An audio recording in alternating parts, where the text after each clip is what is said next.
Hello friends, good morning. मैं हूं आपका दोस्त राहुल और आप सभी का स्वागत है मेरे यूट्यूब चैनल द स्टडी 2.0 पर। आज के इस महत्वपूर्ण लेक्चर में हम डिस्कस करने वाले हैं 13 जनवरी 2024 के 10 मोस्ट इम्पोर्टेंट करंट अफेयर के क्वेश्चन। तो पूरा वीडियो लास्ट तक जरूर देखिएगा दोस्तों, क्योंकि लास्ट में आपसे एक क्वेश्चन पूछा जाएगा जिसका आंसर आपको कमेंट बॉक्स में ज़रूर देना है। और स्टैटिक जीके के रिवीजन पॉइंट भी लास्ट में रखे गए हैं। और तो पूरा वीडियो लास्ट तक जरूर देखें दोस्तों। चलते हैं, शुरू करते हैं आज का पहला और इम्पोर्टेंट क्वेश्चन। आज का हमारा जो पहला और इम्पोर्टेंट क्वेश्चन है वो ये रहा आपकी स्क्रीन पर। पहला क्वेश्चन है, अंतर्देशीय जलमार्ग विकास परिषद की पहली बैठक कहाँ आयोजित की गई? तो इसका जो राइट आंसर है कोलकाता, इसका राइट आंसर है। ऑप्शन नंबर डी इसका राइट आंसर है। कोलकाता में अंतर्देशीय जलमार्ग विकास परिषद की पहली बैठक का आयोजन किया गया है। और याद रहे यह पहला संस्करण है जो इसका आयोजन कोलकाता में किया गया है। और इसकी अध्यक्षता जो की है वो केंद्रीय जो पतन और पोत परिवहन और जलमार्ग मंत्री हैं सर्वदानंद सोनेवाल, इसकी अध्यक्षता की हैं। और इसका जो आयोजन करता है वो है भारतीय अंतर्देशीय जलमार्ग प्राधिकरण के द्वारा इसका आयोजन किया जाता है। तो याद रखें दोस्तों। आइए बात करते हैं, इसका जो उद्देश्य है यह है देश के अंतर्देशीय जो जलमार्ग हैं उनकी क्षमता को बढ़ाना इसका उद्देश्य है। और इस बैठक में जो नदी कूच पर्यटन के विकास के लिए 45,000 करोड़ रुपए की प्रतिबद्धता जताई गई है। और ये जो क्रूज पर्यटन यातायात है इसको बताया जा रहा है कि 2047 तक यात्री क्षमता को 2 लाख से बढ़ाकर 15 लाख किए जाने की लक्ष्य इसमें रखा गया है। तो याद रखें, जो इस यात्री क्षमता को 2 लाख से 15 लाख बढ़ाए जाने का लक्ष्य इसमें रखा गया है। तो इसका राइट आंसर कोलकाता है, याद रखना। आइए बात करते हैं भारतीय अंतर्देशीय जलमार्ग प्राधिकरण की। इसकी स्थापना जो होती है वो 27 अक्टूबर 1986 को इसकी स्थापना की जाती है। और यह जहाज रानी मंत्रालय के अधीन आता है और ये संवैधानिक निकाय है, याद रखना। और इसका जो कार्य होता है वो शिपिंग और नेविगेशन के लिए अंतर्देशीय जलमार्गों का विकास और विनिमय करना इसका कार्य है।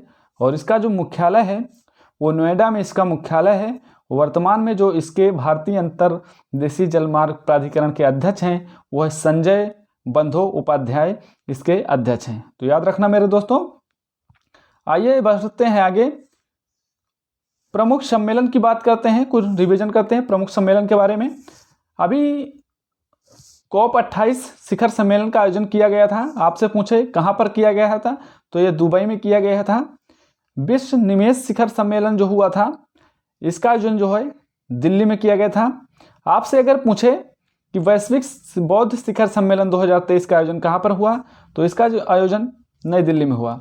अगर पूछे G20 शिखर सम्मेलन 2023 का आयोजन कहाँ पर हुआ, तो ये नई दिल्ली में हुआ जो कि भारत में है। और इसका आयोजन भारत मंडपम में किया गया जो कि नई दिल्ली में है। 7वां अंतर्राष्ट्रीय धम्म सम्मेलन की बात करें तो इसका जो आयोजन जो हुआ है वो भोपाल के मध्य प्रदेश में हुआ है। तो याद रखें भोपाल में हुआ है जो कि मध्य प्रदेश में है, भोपाल। तो यहाँ पर 7वां अंतर्राष्ट्रीय धम्म सम्मेलन का आयोजन किया गया है। आइए बात करते हैं कि आपसे अगर पूछे कि 43वां जो आसियान शिखर सम्मेलन है इसका आयोजन 2023 में कहाँ पर हुआ, तो इसका जो आयोजन है वो इंडोनेशिया में इसका आयोजन किया गया है। और SCO, ठीक है, SCO शिखर सम्मेलन की अध्यक्षता 2023 में किसने की, तो ये भारत ने की है, ठीक है। और SCO का आपसे पूछे नवीनतम देश कौन बना है, तो SCO का जो नवीनतम देश बना वो ईरान बना है, याद रखना। अब SCO में अब कुल 9 देश हो गए हैं, तो इस बात को भी याद रखना। संयुक्त राष्ट्र जल सम्मेलन, ये इसका जो आयोजन किया गया है न्यूयॉर्क में, याद रखना। और 22 नंबर का जो विश्व सतत विकास शिखर सम्मेलन का आयोजन इस बार किया गया है वो नई दिल्ली में किया गया है। 12वां विश्व हिंदी सम्मेलन की बात करें तो 12वें जो विश्व हिंदी सम्मेलन का आयोजन किया गया था वो फिजी देश में किया गया है। तो याद रखने फिजी में 12वें विश्व हिंदी सम्मेलन का आयोजन किया गया है, तो याद रखें। विश्व हिंदी दिवस जो है वो 10 जनवरी को मनाया जाता है, तो याद रखें 10 जनवरी को विश्व हिंदी दिवस मनाया जाता है। वर्ल्ड टीबी शिखर सम्मेलन, इसको आज से पूछे एग्जाम में तो वाराणसी बताएंगे। इस बार वर्ल्ड टीबी शिखर सम्मेलन जो हुआ है वो वाराणसी में हुआ है। आपसे पूछे कि 17वां प्रवासी भारतीय दिवस कहाँ पर हुआ, तो इंदौर में हुआ है जो कि मध्य प्रदेश राज्य में है। और 19वां विश्व वन्यजीव सम्मेलन जो हुआ है वो पनामा में हुआ है। याद रखेंगे तो मेरे दोस्तों, अगर आपसे एग्जाम में पूछे तो यहाँ से फोड़ कराएंगे एग्जाम में, याद रखें। विश्व बाजरा सम्मेलन आपसे पूछे तो नई दिल्ली, इसका राइट आंसर होगा नई दिल्ली बताएंगे। और 4th नंबर का जो कोलंबो सुरक्षा कॉन्क्लेव हुआ है वो जो कोलकाता में हुआ है, याद रखेंगे। आइए बात करते हैं क्वेश्चन नंबर 2 की, लेकिन क्वेश्चन नंबर 2 से पहले यदि दोस्तों आपको इन सभी 10 क्वेश्चनों की PDF चाहिए तो मेरे टेलीग्राम चैनल द स्टडी 2.0 पर मिल जाएगी, जिसका लिंक इस वीडियो के नीचे डिस्क्रिप्शन में दिया गया है। यहाँ से जाकर आप PDF को डाउनलोड कर सकते हैं मेरे दोस्तों। और मेरे दोस्तों, यदि आपको वीडियो पसंद आए तो प्लीज़ वीडियो को लाइक करें, और यदि आपने अभी तक चैनल को सब्सक्राइब नहीं किया है तो प्लीज़ मेरे दोस्तों, जितने भी लोग देख रहे हैं सभी लोग चैनल को सब्सक्राइब करें और अपने जो सभी दोस्त हैं उन तक इस वीडियो को पहुंचाएं, ठीक है। तो दोस्तों चलते हैं, आगे बढ़ते हैं, क्वेश्चन नंबर 2 की बात करते हैं।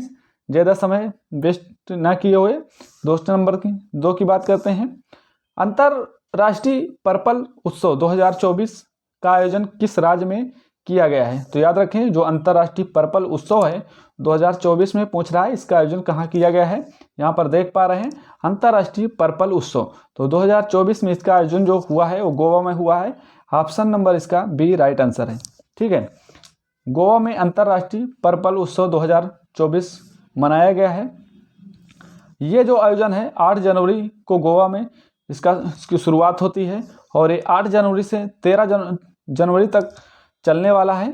और इसके जो मुख्य अतिथि हैं वो गोवा के मुख्यमंत्री हैं, जो प्रमोद सावंत हैं गोवा के मुख्यमंत्री, ये इस अंतर्राष्ट्रीय पर्पल उत्सव के मुख्य अतिथि होंगे। और इसका जो उद्देश्य है वो है गीत, संगीत, नृत्य और मनोरंजन के आकर्षक प्रदर्शन के माध्यम से जो दिव्यांगजन हैं उनकी प्रतिभा को प्रदर्शन करना इसका मुख्य उद्देश्य है। तो याद रखें जो इसके मुख्य अतिथि हैं वो गोवा के जो मुख्यमंत्री हैं प्रमोद सावंत, वो इसके मुख्य अतिथि थे। और 8 से 13 जनवरी तक ये आयोजन होने वाला है। आइए दोस्तों बात करते हैं जो 2023 के जो प्रमुख महोत्सव थे उनके बारे में रिवीजन करते हैं, तो बने रहिए लास्ट तक वीडियो में। पहला क्वेश्चन है मेरा कि लेवेंडर महोत्सव कहाँ मनाया गया 2023 में, या तो ऐसे पूछे किस राज्य का है लेवेंडर फेस्टिवल, तो ये जम्मू कश्मीर राज्य का है। आपसे पूछे कि अर्बन क्लाइमेट फिल्म महोत्सव, ये कोलकाता में इसका आयोजन हुआ है। और मोनलम चेनमो उत्सव ये लद्दाख का है। माघी मेला उत्सव ये बिहार का है, ठीक है। माघी मेला बिहार का उत्सव है, याद रखेंगे। आपसे पूछेंगे खजुराहो जो नृत्य महोत्सव होता है वो किस राज्य का है, तो ये खजुराहो नृत्य महोत्सव मध्य प्रदेश का है जो कि खजुराहो में मनाया जाता है। ताज महोत्सव, याद रखेंगे ताज से ताजमहल आगरा में है, तो ताज महोत्सव आगरा में मनाया जाता है। यासांग उत्सव ये मणिपुर का है, यासांग उत्सव, याद रखेंगे। आइए बात करते हैं क्वेश्चन नंबर 3 की मेरे दोस्तों। क्वेश्चन नंबर मेरा 3 है कि पुस्तक जो 4 स्टार्स ऑफ डेस्टिनी है इसको किसने लिखा, तो पुस्तक 4 स्टार्स ऑफ डेस्टिनी को किसने लिखा, तो जनरल मनोज मुकुंद नरवाने ने लिखा है।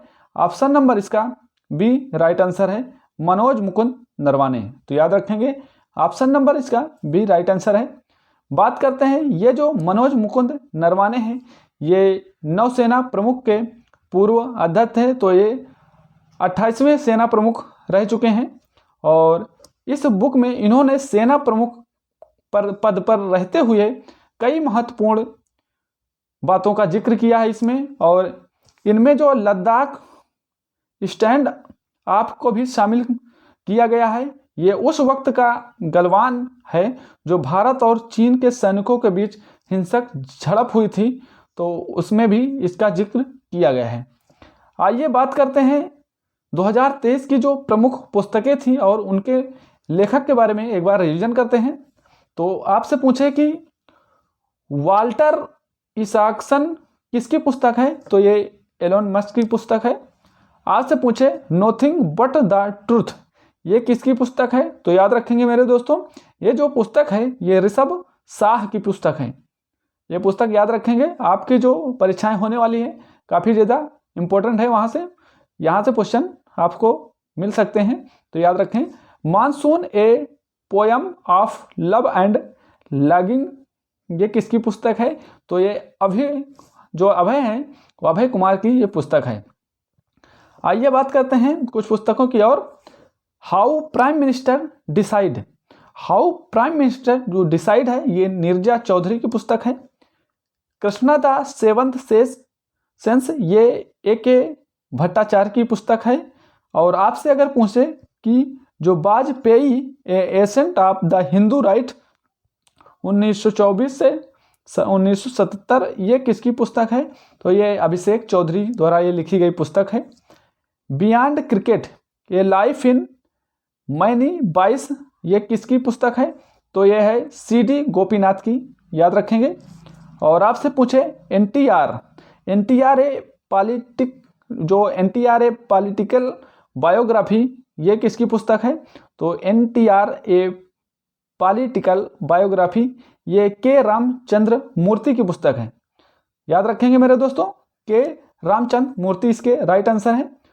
और बात करते हैं कि रिंग साइड, आपसे पूछे किसकी पुस्तक है, तो ये रिंग साइड जो पुस्तक है वो डॉक्टर विजय दर्डा की पुस्तक है, इंपॉर्टेंट पुस्तक है, याद रखेंगे। और आज़ाद आपसे पूछे तो गुलाम नबी आज़ाद की पुस्तक है आज़ाद। और इरफान ए लाइफ इन मूवी, ये जो पुस्तक है ये शुभ्रा गुप्ता की पुस्तक है।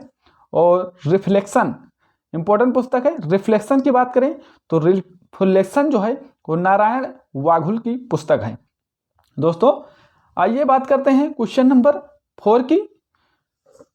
किस देश ने लक्षद्वीप में आलवणीकरण कार्यक्रम शुरू किया है, तो ये जो आलवणीय कार्यक्रम है ये इजराइल ने शुरू किया है। ऑप्शन नंबर इसका बी राइट आंसर है। आलवणीकरण जो कार्यक्रम है इजराइल देश ने इसे शुरू किया है और लक्षद्वीप में इसे शुरू किया गया है, याद रखेंगे। और इसका जो आयोजन होगा वो 9 जनवरी 2024 को लक्षद्वीप में आलवणीकरण कार्यक्रम का शुभारंभ किया जाएगा। और यहाँ पर जो इजराइल के इस कदम को जो है, इजराइल के इस कदम से लक्षद्वीप के जो पर्यटन है उसको बढ़ावा दिया जाएगा।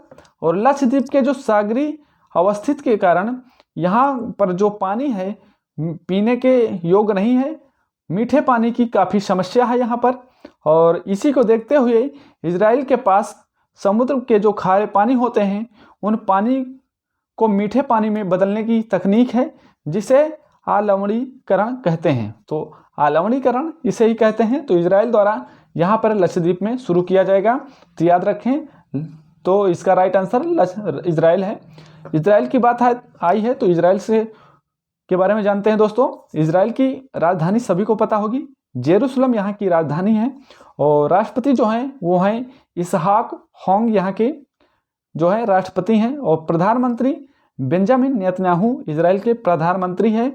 और इजराइल जो है वो एक यहूदी देश है और यहीं पर यहूदियों के द्वारा हुनुक्का त्यौहार मनाया जाता है। याद रखें, किसके द्वारा, हुनक द्वारा।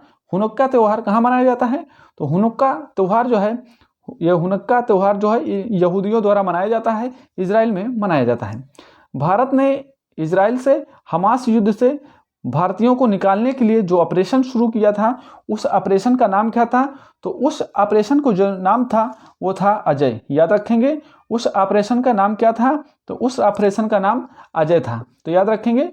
आइए दोस्तों बात करते हैं क्वेश्चन नंबर 5 की। विश्व हिंदी दिवस कब मनाया जाता है, तो विश्व हिंदी दिवस जो है वो हर साल 10 जनवरी को मनाया जाता है। ऑप्शन नंबर इसका डी राइट आंसर है। 10 जनवरी को विश्व हिंदी दिवस मनाया जाता है। और बात करें कि राष्ट्रीय हिंदी दिवस कब मनाया जाता है, तो 14 सितंबर को मनाया जाता है। तो दोनों को याद रखेंगे। आइए बात करते हैं, जो विश्व हिंदी दिवस है वो हर साल विश्व भर में विश्व हिंदी दिवस 10 जनवरी को मनाया जाता है। और ये जो विश्व हिंदी दिवस है ये 10 जनवरी 1975 को नागपुर में आयोजित किया गया, जो प्रथम हिंदी सम्मेलन था, विश्व हिंदी सम्मेलन था। इसका जो पहली वर्षगांठ थी तो 1975 को नागपुर से इसकी प्रथम विश्व हिंदी सम्मेलन की वर्षगांठ मनाई जाती है। और विश्व हिंदी दिवस जो है 2024 की जो थीम रखी गई है वो रखी गई है पारंपरिक ज्ञान और कृत्रिम बुद्धिमत्ता को जोड़ना, इसकी थीम रखी गई है, तो याद रखें। और बता दें कि 2006 में पहला विश्व हिंदी दिवस जो है तात्कालिक जो प्रधानमंत्री थे मनमोहन सिंह द्वारा मनाया गया था, तो याद रखें। जो 2006 में पहला जो विश्व हिंदी दिवस तक जो तत्कालिक मनाया गया था वो वहाँ के जो भारत के जो प्रधानमंत्री थे मनमोहन सिंह, इनके द्वारा मनाया गया है। और इसका जो मुख्य उद्देश्य होता है विश्व हिंदी दिवस का जो इसका उद्देश्य होता है, उद्देश्य ये होता है कि दुनिया भर में हिंदी भाषा को बढ़ावा देना, इसका मुख्य उद्देश्य होता है, तो याद रखना। और आइए कुछ बात करते हैं इस पर, और बात करते हैं कि जो हिंदी दिवस है, ठीक है, हिंदी का महत्व यह है कि जो हिंदी दुनिया में सबसे ज़्यादा बोली जाने वाली भाषा मानी जाती है।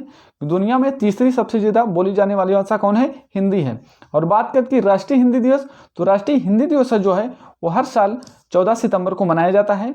और 14 सितंबर 1949 को ही भारत सरकार द्वारा हिंदी भाषा को राजभाषा के रूप में स्वीकार किया गया था। तो कब किया गया था? 14 सितंबर 1949 को। इसीलिए 14 सितंबर को हर साल जो है राष्ट्रीय हिंदी दिवस मनाया जाता है। भारतीय संविधान के अनुच्छेद 343A के अनुसार हिंदी को हमारे देश की राजभाषा के रूप में मान्यता प्राप्त है। तो अनुच्छेद कहाँ पर? अनुच्छेद 343A में, तो याद रखेंगे। आइए बात करते हैं क्वेश्चन नंबर 6 की। किस राज्य में योगश्री योजना, याद रखेंगे, इंपॉर्टेंट योजना है, योगश्री योजना शुरू की गई है। किस राज्य में शुरू की गई है? तो यहाँ पर देख पा रहे हैं ये पश्चिम बंगाल की ममता बनर्जी हैं। तो ममता बनर्जी हैं और ये पश्चिम बंगाल की हैं। तो पश्चिम बंगाल में ही योगश्री योजना शुरू हुई है। ऑप्शन नंबर इसका डी राइट आंसर है। योगश्री योजना कहाँ पर शुरू हुई? तो यह शुरू हुई पश्चिम बंगाल में। पश्चिम बंगाल की जो मुख्यमंत्री हैं ममता बनर्जी हैं और इन्हीं के द्वारा एक जो नई सामाजिक कल्याण योजना है ये योगश्री योजना शुरू की गई है इनके द्वारा। और इस जो है योजना में जो प्रतियोगी परीक्षाओं की तैयारी करने वाले जो SC ST के छात्र हैं उनको मुक्त जो है प्रशिक्षण इसमें दिया जाएगा इस योजना में। याद रखें, इस योजना में जो SC और ST के छात्र हैं उनको मुफ्त प्रशिक्षण दिया जाएगा। आइए दोस्तों बात करते हैं राज्य की कुछ प्रमुख योजनाओं के बारे में। अबुआ योजना आपसे पूछे, अबुआ आवास योजना, तो ये झारखंड की योजना है अबुआ आवास योजना। लाडली बहना योजना है जो ये मध्य प्रदेश सरकार द्वारा इसको शुरू किया गया है, लाडली बहना योजना। और गृह लक्ष्मी योजना की बात करें तो ये कर्नाटक राज्य द्वारा शुरू किया गया है। मिशन स्कूटर जो है, मिशन शक्ति स्कूटर योजना, ये उड़ीसा का योजना है, मिशन शक्ति स्कूटर योजना। तो याद रखना जो सभी परीक्षाएं हैं आने वाली यहाँ से योजनाओं के बारे में पूछ सकता है, ठीक है। तो एक योजना से क्वेश्चन तो जरूर आएगा, तो योजना के बारे में याद कर लेना मेरे दोस्तों, ठीक है। आप जब परीक्षा में बैठे तो ऐसा कोई क्वेश्चन आपसे बच कर ना जाए, तो एक बार योजनाओं के बारे में आप डिटेल से पढ़ लेना कि आपसे अगर योजना से पूछे तो ये क्वेश्चन छूट कर ना जा नहीं पाए। याद रखना दोस्तों। मुख्यमंत्री लोक सेवा आरोग्य योजना आपसे पूछे तो ये असम सरकार के द्वारा मनाया गया है। और मुख्यमंत्री अल्पसंख्यक उद्यमी योजना यह बिहार द्वारा शुरू किए गए हैं। मुख्यमंत्री जो निर्माण श्रमिक पेंशन सहायता योजना है ये छत्तीसगढ़ राज्य द्वारा शुरू की गई है। बात करते हैं कि मुख्यमंत्री जो लाडली बहना आवास योजना है ये मध्य प्रदेश द्वारा शुरू किए गए हैं। तो ये सारी योजनाओं को याद रखेंगे। बात करते हैं क्वेश्चन नंबर 7 की दोस्तों, इंपॉर्टेंट क्वेश्चन है। अभी हाल ही में ग्रेबियर अटल किस देश के प्रधानमंत्री बने हैं? याद रखना कौन? ग्रेबियल अटल। तो ये ग्रेबियल अटल जो है ये फ्रांस के अभी प्रधानमंत्री बने हैं। ऑप्शन नंबर इसका जो डी ऑप्शन है सही है। ग्रेबियन अटल कहाँ के प्रधानमंत्री बने हैं? तो ये बने हैं फ्रांस के प्रधानमंत्री। आइए बात करते हैं, ये जो है गैब्रियल अटल, ये देश के पहले प्रधानमंत्री होंगे फ्रांस देश के। और बता दें कि 34 साल के गैब्रियल अटल हैं। ये कितने देश के हैं, कितने साल के हैं? ये 34 साल के हैं गैब्रियल अटल, जो कि फ्रांस के सबसे युवा प्रधानमंत्री बने हैं। और ये पहली बार हुआ है जो वहाँ पर प्रधानमंत्री बनाए गए हैं, तो पहले प्रधानमंत्री होंगे ये। बता देते हैं कि इन्हें जो है राष्ट्रपति जो इमैनुअल मैक्रोन हैं, उन्होंने इन्हें प्रधानमंत्री बनाने का फैसला लिया है। तो प्रधानमंत्री गैब्रियल अटल को बनाया गया है फ्रांस का। बता दें कि गैब्रियल अटल जो हैं वो एलिजाबेथ वारन की जगह लेंगी। और जो गैब्रियल अटल है वो एक शिक्षा मंत्री थे पहले, और ये जो हैं वो LGBTQ+ समुदाय से आते हैं, तो याद रखना। आइए बात करते हैं दोस्तों फ्रांस के बारे में। फ्रांस की राजधानी आपको पता है पेरिस है, और यहाँ की जो राष्ट्रपति हैं वो है इमैनुअल मैक्रोन, यहाँ के राष्ट्रपति हैं। और अभी 26 जनवरी को गणतंत्र दिवस समारोह 2024 में इनको मुख्य अतिथि के रूप में आमंत्रित किया गया है। तो जो 26 जनवरी है, आने वाली है जनवरी में 26 जनवरी 2024 को इनको मुख्य अतिथि के रूप में भारत की तरफ से आमंत्रित किया गया है। तो भारत के जो 26 जनवरी पर मुख्य अतिथि होंगे ये होंगे इमैनुअल मैक्रोन, जो कि फ्रांस के राष्ट्रपति हैं। तो इन्हें बुलाया गया है अब जो गणतंत्र दिवस पर, ठीक है, 2024 के गणतंत्र दिवस पर, तो यही आने वाले हैं, याद रखना। हाल ही में कुछ अंतर्राष्ट्रीय नियुक्तियां जो की गई हैं उनके बारे में जान लेते हैं। अभी हाल ही में नाइजीरिया के नए राष्ट्रपति बने हैं, उनका नाम है, आपसे पूछे तो वो बोला अहमद टिनूब उनका नाम है, याद रखेंगे। मेडागास्कर के राष्ट्रपति आपसे पूछे तो एंड्री एलिना है मेडागास्कर के राष्ट्रपति, जो अभी हाल ही में लेटेस्ट हैं, उनके बारे में बता रहा हूँ, तो याद रख लेना, परीक्षा में लेटेस्ट ही पूछता है। तो जो चर्चे में रहते हैं उन्हीं पूछता है, तो उन्हीं से रिलेटेड आपको जो है उन्हीं से रिलेटेड स्टैटिक जीके भी बनाता है। तो दोस्तों याद रखना, आजकल पुराना कुछ भी नहीं पूछा, जैसे जो करंट में रहता है तो उसी से रिलेटेड स्टैटिक जीके भी बनाता है, करंट भी उसी से पूछता है और उसी से रिलेटेड स्टैटिक जीके भी पूछ लेता है। तो याद रखना। आपसे पूछे कि सिंगापुर के राष्ट्रपति कौन है, तो जो थर्मन शानगपुगरत्नाम है वो है सिंगापुर के राष्ट्रपति, याद रखना। और अर्जेंटीना के राष्ट्रपति आपसे पूछे तो जेवियर माइली हैं, कई बार मैंने पढ़ा चुका हूँ, तो जेवियर माइली को भूलेंगे नहीं, अर्जेंटीना के राष्ट्रपति हैं। और आपसे पूछे कुवैत के अमीर कौन है, तो जो कुवैत के अमीर हैं वो शेख मिसाल अल अहमद अल जबर अल सबा यहाँ के जो कुवैत के अमीर बनाए गए हैं, तो याद रखना। बात करें कि मिस्र के राष्ट्रपति आपसे पूछे तो अब्देल फतेह अल सीसी बताएंगे, जो कि मिस्र के राष्ट्रपति हैं। और चेक गणराज्य के नए राष्ट्रपति अभी बनाए गए हैं, उनका नाम है पेत्र पावेल। पेत्र पावेल जो हैं वो चेक गणराज्य के नए राष्ट्रपति बनाए गए हैं। और नेपाल के राष्ट्रपति आपसे पूछे तो रामचंद्र पौडेल नेपाल के राष्ट्रपति हैं, तो याद रखना इनका, रामचंद्र पौडेल को याद रखना, नेपाल के राष्ट्रपति बनाए गए हैं। क्वेश्चन नंबर 8 की बात करते हैं दोस्तों। क्वेश्चन नंबर 8 है मेरा, यूनेस्को की वर्ल्ड हेरिटेज कमेटी के 46वें सेशन की अध्यक्षता और मेजबानी कौन सा देश करेगा, तो इसकी जो अध्यक्षता करने वाला है वो अपना भारत करने वाला है। ऑप्शन नंबर इसका ए राइट आंसर है, याद रखेंगे, भारत इसका राइट आंसर है। बात करते हैं कि भारत इसमें पहली बार यूनेस्को की वर्ल्ड हेरिटेज कमेटी के 46वें सेशन की अध्यक्षता और मेजबानी करने वाला है। और इसका आयोजन जो है वो 21 से 31 जुलाई तक नई दिल्ली में इसका आयोजन होगा। और विश्व धरोहर समिति जो है साल में एक बार विश्व धरोहर सम्मेलन का आयोजन भी करती है। कौन करती है? विश्व धरोहर समिति करती है। और किसी भी देश का कोई भी स्थल या संपत्ति को विश्व धरोहर की लिस्ट में शामिल करने का कार्य या नहीं शामिल करने का कार्य विश्व धरोहर समिति का होता है। और यूनेस्को में भारत के स्थायी जो प्रतिनिधि बनाए गए हैं वो विशाल सी वर्मा को बनाए गए हैं, तो याद रखना विशाल बी वर्मा जो है यूनेस्को में भारत के स्थायी प्रतिनिधि बनाए गए हैं। आइए दोस्तों बात करते हैं क्वेश्चन नंबर 9 की। क्वेश्चन नंबर मेरा 9 है कि राशिद खान का हाल ही में निधन हो गया है, वो कौन थे राशिद खान? तो राशिद खान एक शास्त्रीय गायक थे। ऑप्शन नंबर इसका बी राइट आंसर है। राशिद खान क्या थे? एक शास्त्रीय गायक थे, तो याद रखना ऑप्शन नंबर बी इसका राइट आंसर है। ये सुप्रसिद्ध शास्त्रीय गायक राशिद खान थे, जो कि इनका कोलकाता में निधन हो गया है। और बता दें कि ये जो है राशिद खान जो हैं ये 2006 में पद्म श्री से सम्मानित किए गए थे और 2022 में पद्म भूषण से सम्मानित किया गया था इन्हें। और राशिद खान जो है वो रामपुर के जो सहरसा घराना है वहाँ के ये गायक हैं, सहरसा घराना के, जो कि रामपुर में है। तो राशिद खान उस घराने के गायक थे, तो याद रखना। आइए बात करते हैं क्वेश्चन नंबर, मेरा लास्ट है क्वेश्चन नंबर 10। ठीक है,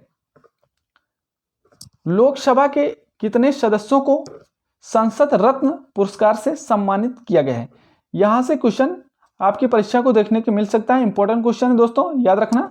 तो जो संसद कितने सांसदों को जो संसद रत्न पुरस्कार से सम्मानित किया गया है, तो यहाँ पर देख पा रहे हैं मैंने मेंशन कर दिया है।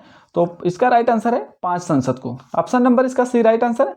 5 संसदों को जो है संसद रत्न पुरस्कार से सम्मानित किया गया है। आइए देखते हैं कौन कौन से हैं वो। यहाँ पर उनकी पार्टियां जान लेते हैं और उन सांसदों के नाम जान लेते हैं। तो सुकांत मजूमदार हैं, जो कि भाजपा पार्टी से हैं, इनको संसद रत्न से सम्मानित किया गया है। श्रीकांत एकनाथ शिंदे हैं, जो कि शिवसेना पार्टी से हैं और इन्हें भी संसद रत्न सम्मान से सम्मानित किया गया है। सुधीर गुप्ता का नाम सुने हैं, सुधीर गुप्ता भी भाजपा पार्टी से हैं, तो इन्हें भी संसद रत्न सम्मान से सम्मानित किया गया है। जो राम सिंह कोल्हे हैं ये एनसीपी से हैं, इन्हें भी इस पुरस्कार से सम्मानित किया गया है। कुलदीप राय शर्मा ये कांग्रेस पार्टी से हैं, इन्हें इस पुरस्कार से सम्मानित किया गया है। तो इन 5 लोगों को संसद रत्न पुरस्कार से सम्मानित किया गया है। याद रखेंगे, एक बार मैं रिपीट कर देता हूं। सुकांत मजूमदार, श्रीकांत एकनाथ शिंदे, सुधीर गुप्ता, राम सिंह कोल्हे और कुलदीप राय शर्मा, इन 5 लोगों को संसद रत्न से सम्मानित किया गया है। आइए जानते हैं कि संसद महारत्न पुरस्कार किसे किसे दिया गया है। तो ये भी पुरस्कार इंपॉर्टेंट है आपके लिए। एनके प्रेमचंद्रन को इस पुरस्कार से सम्मानित किया गया है संसद महारत्न पुरस्कार से, जो कि आरएसपी पार्टी से संबंधित हैं और ये केरल राज्य के रहने वाले हैं। अधीर रंजन चौधरी ये भारतीय राष्ट्रीय कांग्रेस पार्टी से हैं और ये पश्चिम बंगाल के रहने वाले हैं। विद्युत बरन महतो ये भाजपा पार्टी से हैं, झारखंड के हैं। हीना विजय कुमार गावित ये भाजपा पार्टी से हैं, ये भी महाराष्ट्र के रहने वाले हैं। तो इन 4 लोगों को संसद महारत्न पुरस्कार से सम्मानित किया गया है। आइए जानते हैं संसद जो महारत्न है उनकी समिति में कौन कौन है। आपसे पूछे कृषि समिति के जो अध्यक्ष बनाए गए थे वो पी.सी. गद्दी गौड़र को बनाया गया है। वित्त समिति यह है अध्यक्ष जयंत सिंह और परिवहन और पर्यटन समिति के अध्यक्ष जो हैं वो विजय साई रेड्डी हैं। तो ये जो है संसद महारत्न समिति के अध्यक्ष हैं, तो याद रखना दोस्तों। अभी 2023 के कुछ प्रमुख पुरस्कार और सम्मान के बारे में चर्चा कर लेते हैं, रिवीजन कर लेते हैं। देखिए, आपके लिए काफ़ी ज़्यादा मेहनत करके ऐसे पॉइंट लाए जाते हैं ताकि आप परीक्षा में जाएं तो वहाँ पर आप अच्छे से परीक्षा को हल करें, मतलब कि आप सिलेक्शन लेकर आएँ। कहने का मतलब यह है कि परीक्षा में जाएं तो आप 90% क्वेश्चन सही करके आएँ।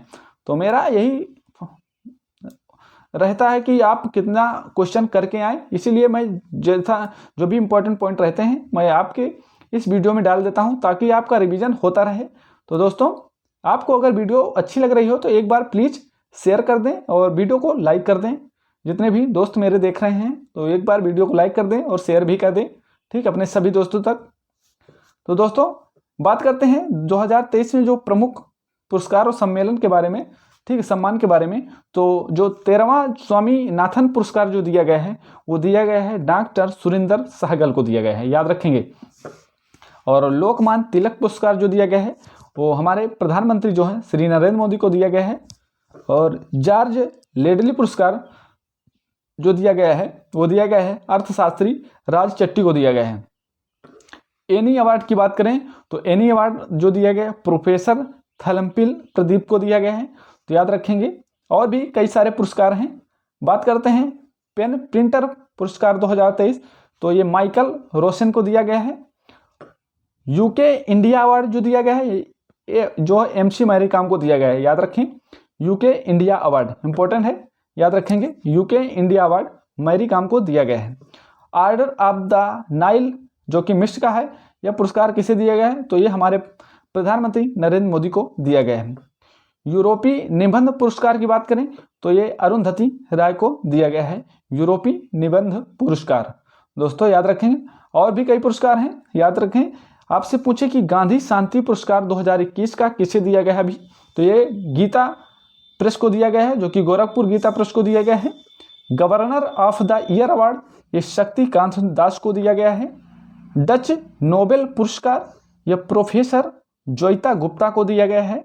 और इकबाल मसीह पुरस्कार 2023 का दिया गया है, वो दिया गया है ललिता नटराजन को दिया गया है। दोस्तों ये थे आपके लिए इम्पोर्टेंट कुछ पुरस्कार, तो याद जरूर कर लेंगे। और छोटी सी वीडियो रहती है 25-30 मिनट की, तो आप एक काम किया करें, दो बार इस वीडियो को देखा करें, ठीक है, सुबह से शाम तक में, ताकि आपको क्लियर हो जाए, ठीक है। फिर आपको नोट फिक करने की जरूरत नहीं रहेगी, तो आपको रोज के रिवीजन से याद हो जाएगा, तो याद रहे। आइए दोस्तों, कुछ और पुरस्कार हैं। चौथे राष्ट्रीय जल पुरस्कार की बात करें तो ये चौथा जो राष्ट्रीय जल पुरस्कार 2022 का है, ये गंजाम जिला को दिया गया है, जो कि उड़ीसा का है। और अंतर्राष्ट्रीय बुकर पुरस्कार 2023 की बात करें तो जॉर्जी गॉडपिडोनो को दिया गया है, और इनके उपन्यास जो टाइम शेल्टर है, इसके लिए इन्हें दिया गया है। तो इस उपन्यास को भी याद रखेंगे मेरे दोस्तों, किसके लिए? Time shelter. ये किसका उपन्यास है? जॉर्जी गॉडपिडोनो को उपन्यास है। और जो मेरा लास्ट क्वेश्चन आपसे, Govind Swarup life time achievement award 2022 किसे दिया गया है? तो ये दिया गया है जयंत नरलीकर को दिया गया है। तो याद रखेंगे मेरे सभी प्यारे दोस्तों, भाई बहनों, ठीक है। आइए कल का रिवीजन करते हैं, कल की क्लास का मेरे दोस्तों। कल आपसे पूछा गया था किस राज्य के महाकाल लोक में प्रसादम का उद्घाटन किया गया, तो इसका राइट आंसर क्या था? मध्य प्रदेश का राइट आंसर था। किस राज्य में कदम काल का 10वीं शताब्दी ईस्वी का एक शिलालेख खोजा गया था? तो ये गोवा में खोजा गया था, ठीक है। नेक्स्ट, प्रवासी भारतीय दिवस कब मनाया जाता है? तो ये 9 जनवरी को मनाया जाता है। और सेबी के नए एग्जीक्यूटिव डायरेक्टर कौन बनाए गए थे? ये तो मोहन राव को बनाया गया था, याद रखेंगे। आइए बात करते हैं नेक्स्ट क्वेश्चन की। एशियाई ओलंपिक क्वालिफायर में पुरुषों की 10 मीटर एयर पिस्टल टीम स्पर्धा का स्वर्ण पदक किस टीम ने जीता है? तो ये भारत टीम ने जीता है। और चक्रवात अल्वारो आया है, वो किस देश को प्रभावित किया है? तो ये मेडागास्कर को प्रभावित किया है, ठीक है। कल इसके बारे में मैंने डिटेल से बताया था, जो भी वीडियो ने देखे हो कल के डेट का तो जाकर देख ले। शेख हसीना किस देश की लगातार चौथी बार प्रधानमंत्री बनी है? तो ये बांग्लादेश की प्रधानमंत्री बनी है, चौथी बार लगातार बनी है। गोल्डन ग्लोब अवार्ड 2024 में बेस्ट फिल्म का अवार्ड किसने जीता है? तो ये जो जीता है ओपेनहाइमर ने जीता है, याद रखें। ऑप्शन जो है ये सही रहा था, ओपेनहाइमर इसका राइट आंसर है। आइए बात करते हैं, यूरोपीय निवेश बैंक की पहली महिला अध्यक्ष कौन बनी थी? ठीक है, तो यह बनी थी नादिया कैल्विनो बनाई गई थी आप, ठीक है। और लास्ट क्वेश्चन मेरा था कि हिम तेंदुआ किस देश का राष्ट्रीय प्रतीक घोषित किया गया?